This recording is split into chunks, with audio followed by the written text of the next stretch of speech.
ये देखिए तलवार तोड़ी है और ये हाथ तोड़ा है और भाला गायब है।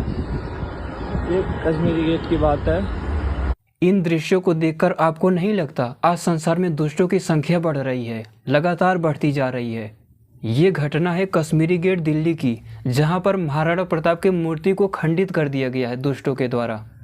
वीर शिरोमणि महाराणा प्रताप जी के मूर्ति के हाथ को तोड़कर तलवार को अलग कर दिया गया है। इन पतितों ने, दुष्टों ने, नीचों ने उसी हाथ को तोड़ा है जिस हाथ से, जिस तलवार से उन्होंने बहलोल खान को घोड़े सहित 2 टुकड़ों में बांट दिया था। इतना बल था उनके हाथों में। और दुष्टों का तो काम होता है मूर्ति को तोड़ देना, क्योंकि किसी के सामने भिड़ने का सामर्थ्य तो रहता नहीं इनके अंदर, तो चोरी छुप कर ये सारे कार्य करते हैं। मध्यकाल में वो स्वाभिमानी वीर महाराणा प्रताप जी ही थे जिनकी वजह से सनातन धर्म बचा हुआ है।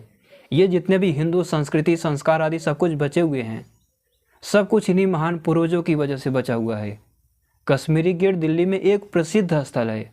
अगर वहाँ ये कार्य हो सकता है तो ये कहीं भी हो सकता है।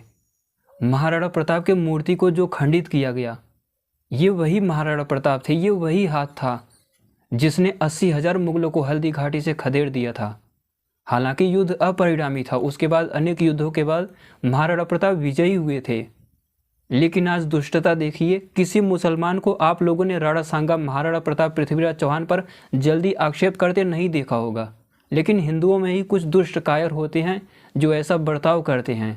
कश्मीरी गेट पर महाराणा प्रताप की मूर्ति को खंडित करने वाले ये वही दुष्ट हैं, असुर हैं। जैसे अभी राजस्थान में समाजवादी पार्टी की एक सांसद था, महाराणा सांगा को गद्दार बोल रहा है। उस दुष्ट की भाषा देखिए आप लोग। और दोनों महापुरुषों का अपमान एक साथ किया गया इन दुष्टों के द्वारा।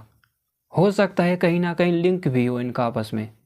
ये महापुरुष या ऋषि मुनि लोग, वैदिक विज्ञान हो गया, ये सब किसी जाति वर्ग का नहीं, ये लोग सबके थे। ये ज्ञान विज्ञान सबका है। ये लोग बहुत बड़े थे। हम लोगों के अंदर जो भी संस्कृति, सभ्यता, मर्यादाएं बची हुई हैं, अगर आपको संस्कृति, सभ्यता और मर्यादा को ठीक से जानना है तो कभी आप लोग अमेरिका चले जाइए, रूस चले जाइए, या जाके इस्लाम या ईसाइयों में देख लीजिए, नास्तिकों में देख लीजिए। कोई किसी का भाई बहन नहीं है, माता पिता नहीं है। दुष्टता की हर एक हद पार कर दी गई है। लेकिन जो भारतीय संस्कृति बची हुई है वो महाराणा प्रताप की वजह से है, महाराणा सांगा की वजह से है, पृथ्वीराज चौहान की वजह से है।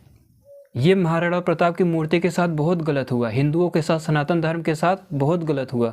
ये जो सरकारें कह रही हैं कि उनकी जयंती से पहले, 9 मई से पहले वहाँ पर कोई मूर्ति लगा दी जाएगी, ये कोई बात नहीं हुई। उन दुष्टों को पकड़कर भी दंड दिया जाना चाहिए और मूर्ति 2-4 दिनों में लगनी चाहिए। ये मूर्ति और महाराणा प्रताप पैसों वाले नहीं है कि जब पैसे फेंका मूर्ति लगा दी गई। वहाँ पर जो अराजकता है उन्हें भी पकड़कर दंड देना होगा। अन्यथा अगर ऐसी ही स्थिति रही तो पृथ्वीराज चौहान की वो दिल्ली सुरक्षित नहीं है। मैं ये भी आप लोगों को बता दूं, महाराणा प्रताप हल्दी घाटी तक ही सीमित नहीं थे, उसके बाद भी दिव्यरादी में कई युद्ध हुए थे और सबको जीता था। फिर से राजस्थान को स्वतंत्र किया था उन्होंने। वो सामर्थ्य में, ज्ञान में, तलवारबाजी में, प्रशिक्षण में बहुत बड़े थे, बहुत संघर्ष किया था उन्होंने। मैं इस घटना का विरोध करता हूँ और सरकारों को चाहिए जल्द से जल्द महाराणा प्रताप की मूर्ति वहाँ पर लगाई जाए 2-4 दिनों के अंदर।